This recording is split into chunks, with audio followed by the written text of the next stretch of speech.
Hi and welcome to the Remove the Guesswork podcast. I'm your host Leanne Spencer. I've got a great show for you this week. My guest is Sam Brown. Sam is a highly successful partner at a city law firm. Last year she suffered from professional breakdown, a result of prolonged overwork and increasing levels of chronic stress. Now eventually Sam recovered and she's now back at work, but not before she had several months off and a short spell in hospital. And Sam's really open about her experiences, and this is what I hope is a very insightful conversation about things like perfectionism, self-awareness, mental hygiene, staying well and knowing the signs of overwork and poor health.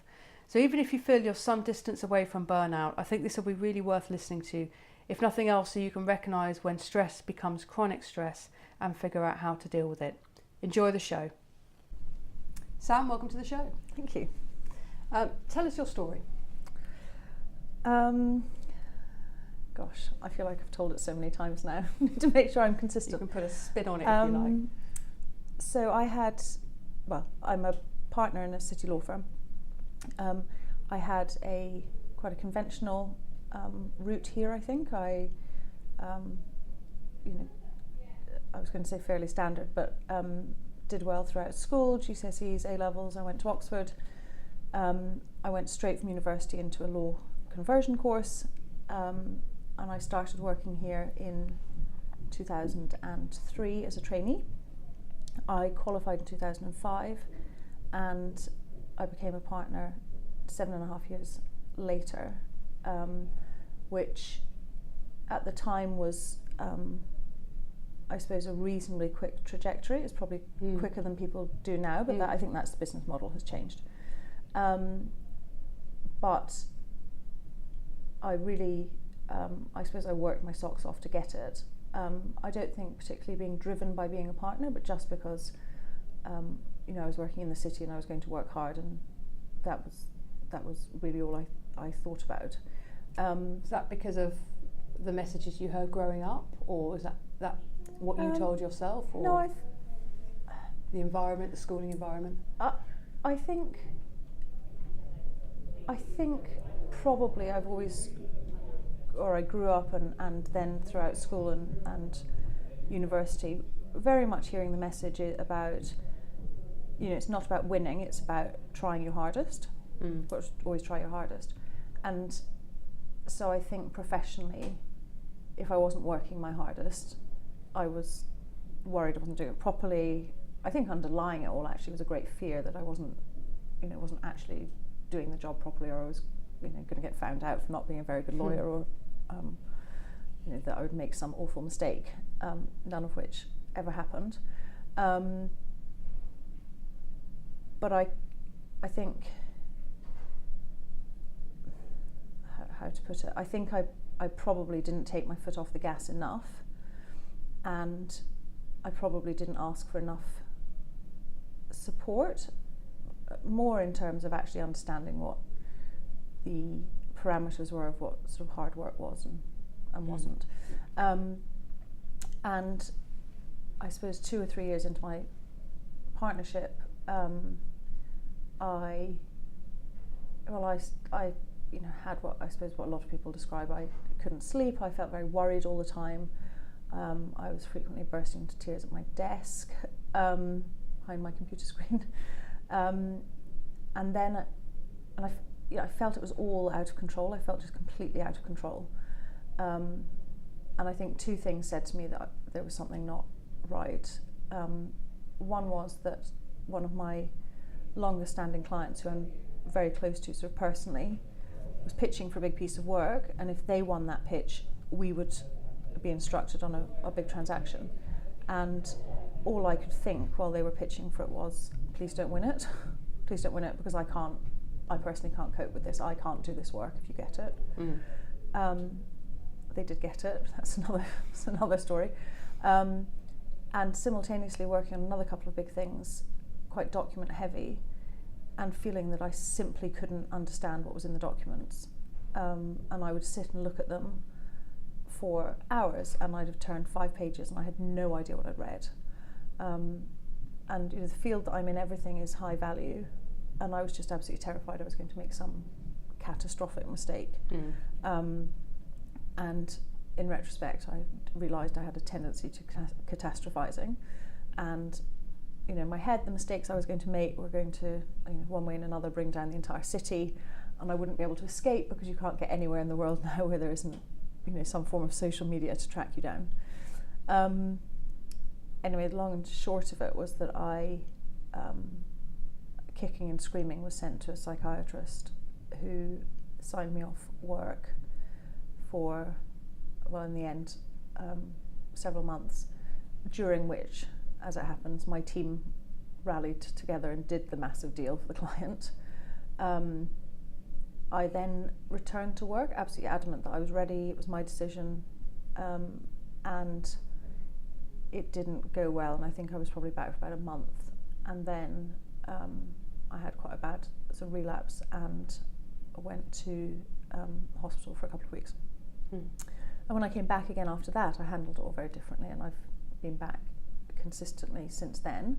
I phased back in, and I wasn't really full-time for a while, but I haven't had a prolonged period off since then. I've probably changed the way I work quite a bit. And now I spend quite a lot of time talking about this type of situation. Which is great, because what we need are aspirational role models for mental health. Well, I think, for me, there's two things. One was that when I was in hospital, I met a chap who, I suppose he must have been about 25, and he suffers from pure OCD. And I think he had started training in medicine, found he couldn't actually give the bandwidth, I suppose, to some of the training. So he sort of qualified, and he was in management consulting.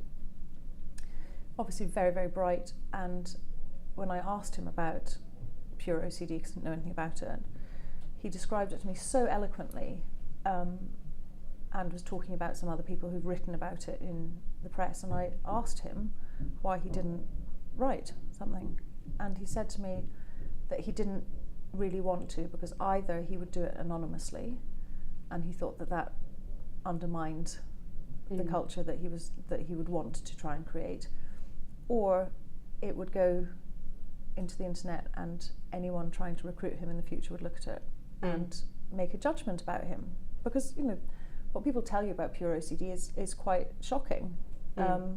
And he felt he would be judged and it would impact his career, and I felt so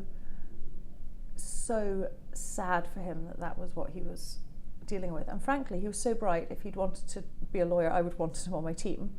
So I felt quite strongly about sort of just trying to break down that preconception, I think, that people have about mental health conditions. Yeah. But also, actually, for me, a lot of it is about owning, what's happened to me. Actually, if I can tell the story, in this environment now, then it's my story. It's not, I was unwell and the illness has beaten me, or the circumstance have beaten me. Actually, it's my story, and for me, that actually is a very powerful thing for me to do. It's your truth. Definitely. Okay, let's come back to some of those things you just mentioned. But what were some of the signs that you noticed? You mentioned sleep, bursting into tears at your desk, but can you even further back than that?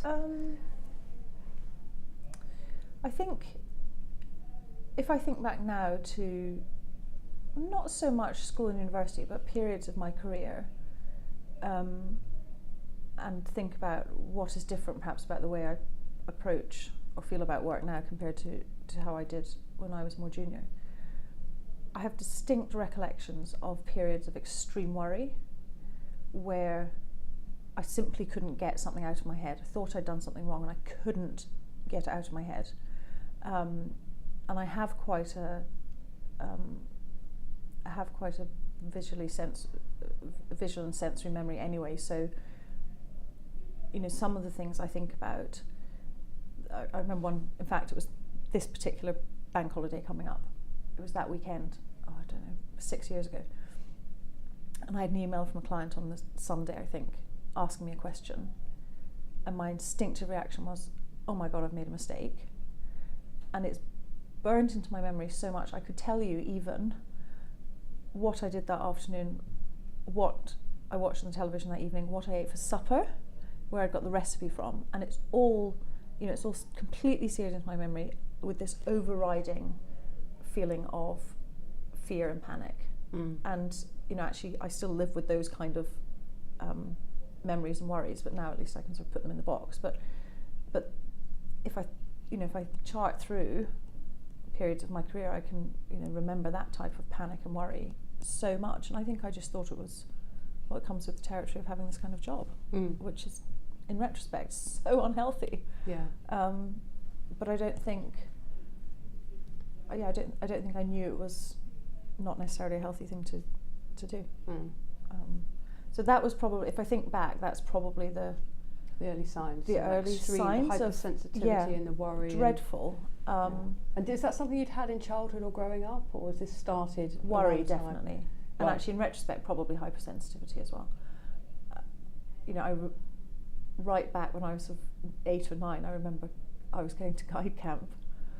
Awful place. But that would have been June or July, and I remember lying in bed in April in our old house. I remember the bedroom, everything about it, worrying about going on camp, and not being able to sleep because I was so worried about it, and not getting up and going downstairs and saying to my parents, I can't go on guide camp, but just lying and worrying about it.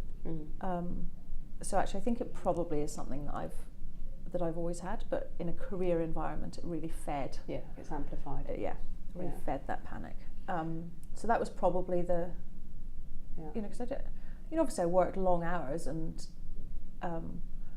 have recollections of feeling, I was going to say stress, but actually periods of sort of heightened activity, lots of adrenaline, all the rest of it. But that wasn't necessarily a bad thing for me, and often I thrive under that type of pressure for a short period of time. I think it was the constant underlying worry and panic, and I would call it panic sometimes, actually, more than just worry, because it was quite heightened. I had quite heightened physical reactions to it. The heartbeat and the the stress, not hyperventilation, but the stress response. I'm much better at just ditching it now, but I did have that, definitely. What are your strategies now for suppressing that?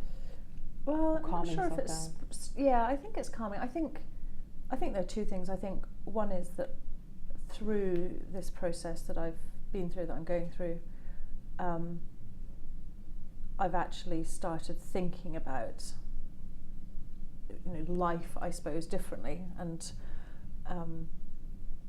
the concept of worry and actually even just being conscious of a tendency to catastrophize, I think helps you to stop doing it.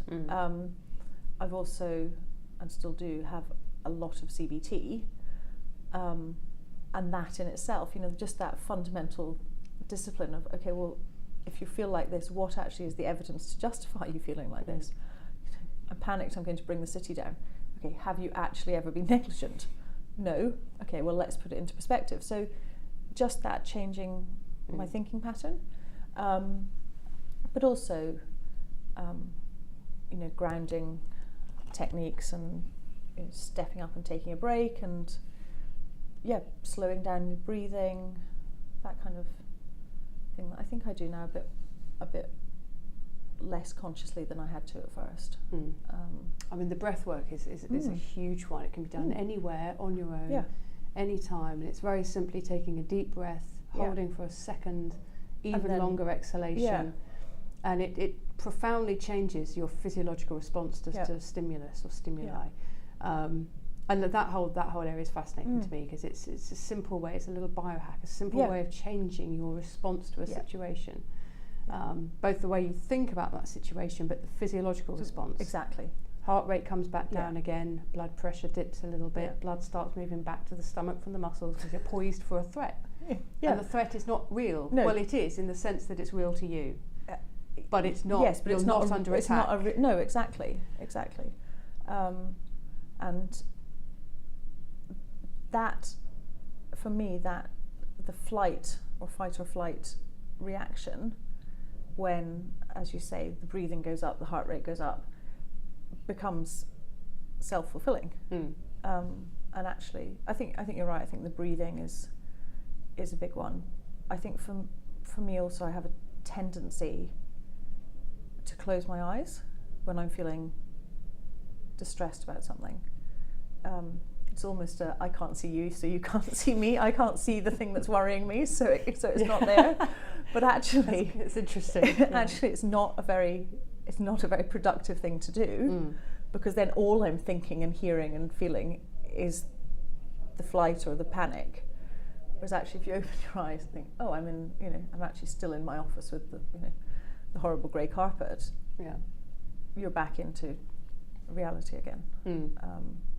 And yeah, as I say, just realising that actually there are far worse things that can happen than thinking, oh, help, I sent the wrong email to the client. Well, phone them up and say you're sorry. But it's a real indicator, isn't it, of where one is at emotionally, psychologically, Definitely. mentally, and in that things do lose their perspective. And I had a similar experience of feeling I had to check my BlackBerry to make sure something I didn't want to see wasn't there. Yes, exactly.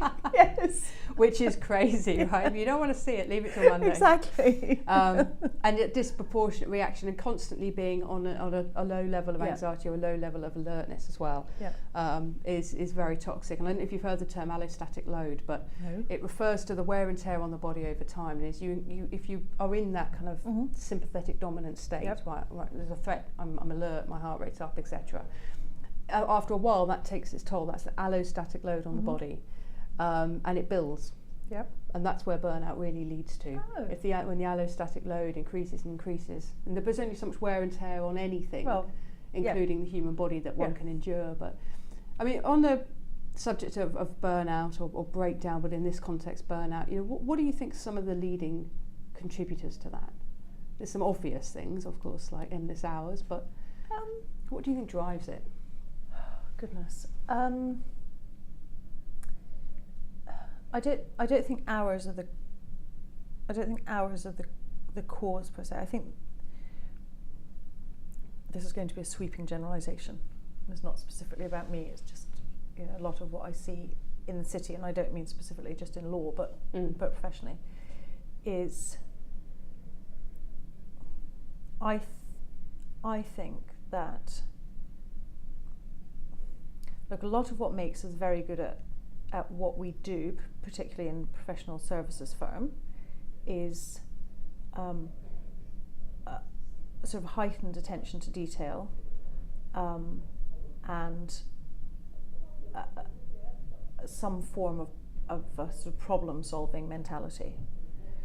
And I think there can be a tendency to self-critique, or to I suppose catastrophize. Oh my goodness, if I don't get all the detail, I'm not going to be able to solve the problem. Oh goodness, if I can't, and it becomes a sort of fear circle, I suppose, or panic. And we cover a lot of that up generally by being on time, working hard, out winning new clients all the time. But I think for a lot of people, being as I say, it's sweeping generalisation, but I think for a lot of people there's actually some underlying insecurity. And as I say, we then work, put an enormous amount of pressure on ourselves to constantly deliver, for fear of being found out not to be capable or not hitting targets. And that pressure, I think, in itself starts to drive then a lot of other unhealthy behaviours. So they're not sleeping enough, probably drinking too much, not exercising enough, not actually taking care of your mental health just by having a break, getting away from your BlackBerry. I think that starts to exacerbate into burnout. Yeah. So I think I call it sort of relentless productivity. I think is one of the leaders in. I haven't met anyone who's had a burnout that isn't very much a doer. Yeah. However, in whatever kind of positive way you've started, I get things done, but relentless productivity, and perfectionism. which I think might be what you were describing. You know, it needs to be done perfectly, and Yeah. and I used to describe myself very proudly as a perfectionist. Yes. You know, I do things well. Yes. But actually, and it was interesting. About a year ago, I discovered work by Brené Brown. Do you know Yes, Brené actually Brown? wonderful. Yeah. What underlines perfectionism is shame. Yes. If I And then don't when get I it thought- right. Yeah.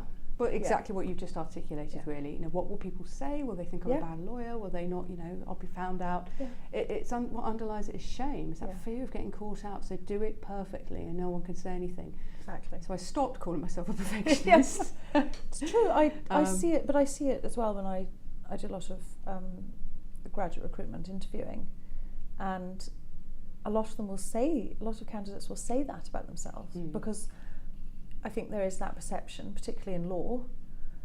Everything's got to be perfect. You've got to get the law right. Now, obviously, you've got to get the law right, but you know, in terms of the way in which we work, there's actually, what does perfect mean? Yeah. You know, I could write a paper 5 times over and think it's perfect. It's a nonsensical term. And the client says, "Well, thanks, Sam. This is great, but I only wanted a one-sider." Yeah. You know, it's something that we impose on ourselves.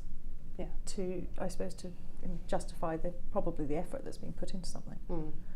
But I think if perfect does exist, which I don't think it does, No, neither do I. it's one of our core values. Perfect doesn't exist, but happy and healthy does. It only can exist in your mind because it's so subjective. Exactly. I mean, you might say, this is perfect. And I'll Yes. be like, well, it's not what I thought was perfect. No, I mean, exactly. I think that. So it's a hiding to nothing. I think there's a distinction, particularly, it's probably true in lots of other jobs as well, but when people say to me, I'm a perfectionist, what I actually really want to know is that they've got a very heightened attention to detail. But that's different from perfectionism. Yeah. Sure, give me a paper with no typos in it because that's what I expect from you. But that's just an accurate piece of work.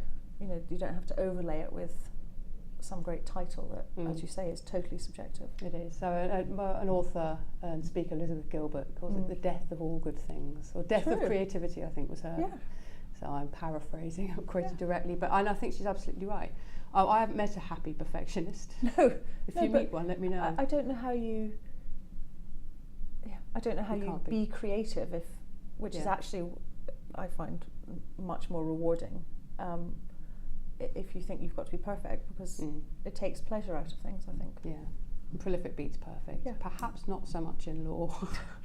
I handled perfect. 50 cases, but Correct. they didn't go well. No. Let's call it correct. Yeah, but it's sometimes content producing and what I do, 10 blogs that are okay. It's better than no blogs because you just couldn't get that one the perfect. wording right. So it's sometimes applicable, but okay. Let's touch on, let's come back to your sort of mental hygiene, to use Jeff, who was on the show 2 weeks ago, to use his term. What kind of things do you do to ensure you have good mental hygiene? What he means by that is the things you do to stay fit, mentally fit. It's a clinical term, but... it's not a Jeff term. Is it? Yeah. Okay, so I'm much more disciplined about when I come in and leave the office, which for me is very important because it's I can put a framework around my working day. And sure, there'll be days when it doesn't work, but actually I can be much more focused and productive if I know what the parameters of that working day are. I try, with varying degrees of success, not to constantly then check in on work emails or messages after I've left the office.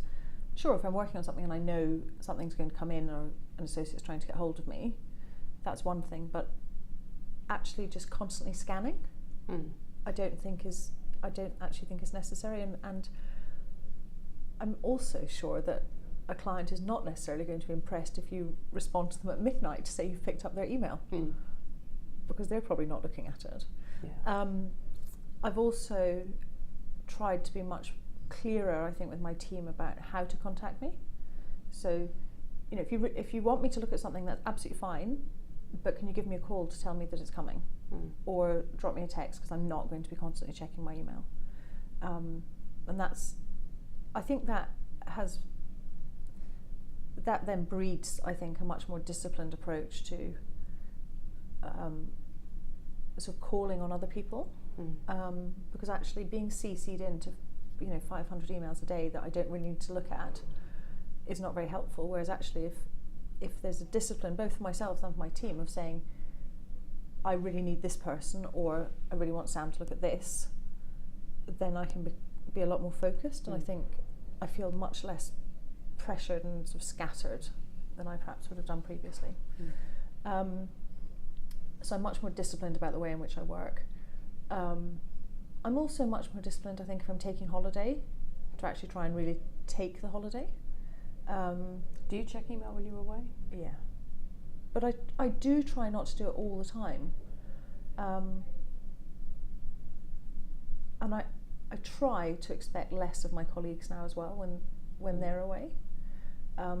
Because certainly I think we go, and I'm sure I've been through phases of thinking, start typing out an email and the screen shows you if the person's out of the office before you send it. And there would have been a time probably when I'd sent it and then been annoyed if they hadn't responded in a couple of hours. Whereas now I try and think, well, actually, do I need them to? What can I put in the subject header that says, you don't need to respond till next week? Or so I do check it, but I try to be disciplined about when I check it, and I also try to make myself only respond to things that actually need a response. And that can be, a bit of a balancing act, because there are times you think, oh, there's so many little things here, I could just fire them all off rather than coming back to a whole inbox. But actually, if you do that, then you're just going to get another response to it. Yeah. So I do check, but probably in a much more disciplined way than I used to. What else do I do? I'm better about sleep discipline. What does that entail? So rather than being busy pottering around whatever right until I go to bed, and I suppose actually it picks up a bit on the conversation we had before we started about circadian rhythms, but I've tried now to say, right, say half an hour. I try and go to bed broadly at the same time, but it doesn't always work. But okay, so say maybe half an hour before I'm ready to go to bed, right, I'm going to have a cup of what I call sleeping tea, but I'm going to have a cup of herbal tea. I'm going to put the washing machine on. I'm going to go up. I'm going to turn everything off downstairs. I'm going to go upstairs, turn the lights on, have a shower, get into bed, read a page of my book or whatever it is, just to try and have a bit more routine. And I do find, I hadn't ever thought about it before until someone had talked to me about sort of the culture of sleep, but I do find it quite helpful. And also, I've taken the clock out of the bedroom, because apart from for an alarm, what purpose does it serve to wake up in the middle of the night, squint to see that it's 3 o'clock, and then panic that I've only got another 3.5 hours sleep? It doesn't help me. So I'm much better at that now, and that took me a while to get used to. But actually, it doesn't matter. I'd rather not know I've only got 3 hours left. I'd rather convince myself it's only 1 o'clock. I take more exercise, and I'm more mindful about what I eat, and I practice mindfulness at times. What does that mean to you? Being mindful. If I'm feeling really heightened and anxious, then I will do a sort of a proper mindfulness session with a guided mindfulness session, because it's total concentration on that one voice. But a lot of the practice, actually, if I can be disciplined enough to do it, is really just about sitting still, or actually sometimes when I'm walking, and thinking, oh, that's funny, my leg's a bit twitchy, or right, I can feel the ground's uneven, the ground's hard, the ground's soft, whatever, and trying to just empty my mind of everything other than a sort of sensory awareness of sort of how I feel and how I feel in the environment. Because we so rarely otherwise properly switch off. Otherwise the brain is always ticking over on something else. I was going to ask you, I will ask you, have you become more self-aware since getting ill? Much more self-aware, and actually probably more selfish. Right. Which is perhaps a negative way probably of not describing in the context it. that you're talking about. No, though. but just actually think, sometimes I look at my diary and think, hang on, I've accepted something 6 nights in a row. This is absolutely ridiculous. Actually, can I in some way manage this without offending anyone to not do this? Or, please don't ask me to do something work related 4 nights a week, because I know you're asking me because you want me to help on it, but I'm just not going to do it. So perhaps it's actually having a heightened sense of self-care rather than being selfish. But I think someone told me to think of the phrase, sorry, that just doesn't work for me. And not to, bandy it around my personal and professional life, but actually to think of it in my head. Actually, does that work for me? And if it doesn't, is there another driver for doing it? Or perhaps I can just not do it. But I'm definitely more self-aware. Yeah, definitely. I think we do spend a lot of time doing far too many things, more superfluous things that we just. Actually, I'd rather say no than say no. There'll be a nice way of doing it, and maybe they'll have the hump, but just say no. Say no, exactly. I'm really, really protective of my time. Yes, me too. Professionally and personally, really protective of it, because otherwise you're constantly busy, which is another aspect of the modern malaise. Exactly. This busyness. Yeah. That everyone's so busy. Doing what? I was listening to something on the radio the other day about, I can't remember what country it was. It might have been somewhere in Europe, about sort of family and social gatherings, being able to just decide at lunchtime you might have a whole bunch of your friends around for dinner, and that works and that's great. If we try and do that here, it's hopeless, because people's calendars are full for the next 8 weeks. How has it become normal that to invite someone around for dinner you need to find a date next well month? In advance, because there's sort of this panic. I need to do all of this stuff to stay current. I need to be involved. I need to see people. And a lot of it does bring pleasure, but for me, certainly, like you say, there's this tipping point of, my time is no longer my own, and then I get sort of a bit panicked. I was looking at my calendar the other day from now until Christmas, and there's so many things coming up, and I've blocked out weekends and written in my diary to myself, do not accept anything, because otherwise I know I'll start feeling panicked that I'm not getting enough rest, or I can't get on top of the washing, or whatever it is. Yeah, we have this expression, disconnect and reconnect, and it's so important to disconnect from the device, from the phone, from whatever it is, from the pressures, metaphorically and literally disconnect. So I also like the expression putting yourself in flight mode. So instead of my phone's on flight mode right now, I'll put myself on flight mode every now and again, so I can't be contacted. And I think it's good, because when you're on a plane, you're in flight mode. There's not much you can do. It's about the only place in the globe now that you can do it. That you can sit. The phone's not going to ring unless you're in the plane that I haven't been in yet. You can read, you can watch a film, you can sit and think, you can do breathing exercises. There's not much you can do. So put yourself in flight mode every now and again without being on a plane, and then reconnect with nature, reconnect with loved ones, reconnect with friends, laugh, all this other stuff. So what are some of the stuff that you do to reconnect? What does that look like for you?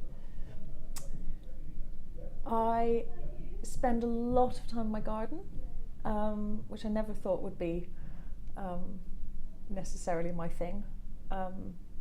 Actually, I started gardening quite a lot when I really wasn't very well, and I know I've read now so much about it, but found it so therapeutic, and actually find the concept of growing something really rewarding.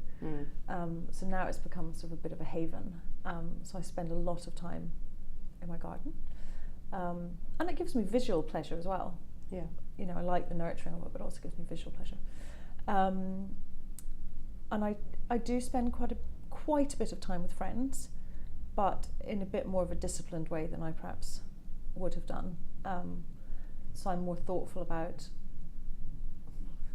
I hope some of my friends don't hear this, I'm more thoughtful about who I spend time with and how. So I've realised actually I'm not great in really big gatherings anymore. A lot of people make me a bit panicky, and I'm not mad on what I would call small talk, unless I think I'm going to meet really interesting people. Fair enough. And in a way, I've started a bit of a project of gathering interesting people. Like I've I've sort of realised there's so many interesting people that you can spend time getting to know if you're not constantly working. So I suppose I pick out sort of social events where I know I'll feel comfortable, things where I think I might really meet some interesting people at this. And I do still spend a lot of time with my friends, but probably in smaller, more intimate groups, where it's really not so frazzled. And I love having them around and cooking for them. But I think perhaps everything I do, coming back to what we were talking about in perfectionism, I've sort of tried to sweep that whole concept of perfectionism away, perhaps from everything I do, because I'm sure 2-3 years ago, if I'd had people around for supper, I probably would have spent all of Saturday in a complete tiz trying to make the perfect meal. And actually now, if I'm running late or something's gone awry, well, fine, we can, we'll have a curry delivered. It doesn't matter. It's more about the company, the company, and the connection. Why stress myself out doing it? And the other thing I do, and I need to be careful about how I frame this, but I do spend quite a lot of time playing with friends' children. I've got quite a lot of young family and quite a lot of children nearby in the neighbourhood. And I quite often have them over, I chat to them and I read, go and do, babysit and do bedtime stories and that kind of thing. And I suppose there's something about the science of play there, and the concept of play. But it's quite mentally, it's quite a switch off, because your brain's having to play in a whole different way from sort of 9 to 5, and also, there's something I find so pleasurable about watching the innocence of a child, actually, without any 9 to 5, whatever it is, surrounded by sort of a lot of cynical people, and this and people playing games and having persona and all the rest of it, and there's nothing like that with a child. In fact, we had Johnny Benjamin was in at the office recently talking at our Bring Your Child to Work Day, and he's absolutely magical with children, magical with them, really engages with them. But of course, the way he tells his story to children is quite different from the way he tells it to adults. And I suppose he was being not necessarily guarded, but careful about how he described how his illness manifests itself. And a child just put her hand up straight off and said, what's it like hearing voices I don't understand? And I thought, actually, probably no adult would have done that, even though lots of people probably would have wanted to. But there was just this sort of naivety and innocence to the question. I wonder what that's like. I'm not going to be frightened by it. I'm too young really to understand that I'll be frightened. Just put my hand up and ask the question. And I find being surrounded by that kind of, I suppose, innocence is quite a nice break after being at work. Yeah, no, I can relate to that completely. Well, I'm sure you're a very good role model for them, as indeed you are for anyone I'm not sure listening. about that. Well, I feed them with sugar and give them back to their parents. Okay, you're an okay role model. But to bring it back to what we're talking about, I mean, you are an aspirational role model for anyone who wants to talk openly and frankly about mental health. So thank you very much for doing that and for giving me your time. And there were other questions I wanted to ask and we simply haven't had time. So thank you very much, Sam. Thank you for having me. Thanks for listening to the show. If you've enjoyed what you've heard, help us to reach more people by leaving a rating and a review on iTunes. We would really appreciate that, and it would help us to spread the good word even further. Thanks again for listening. We'll see you on the next show.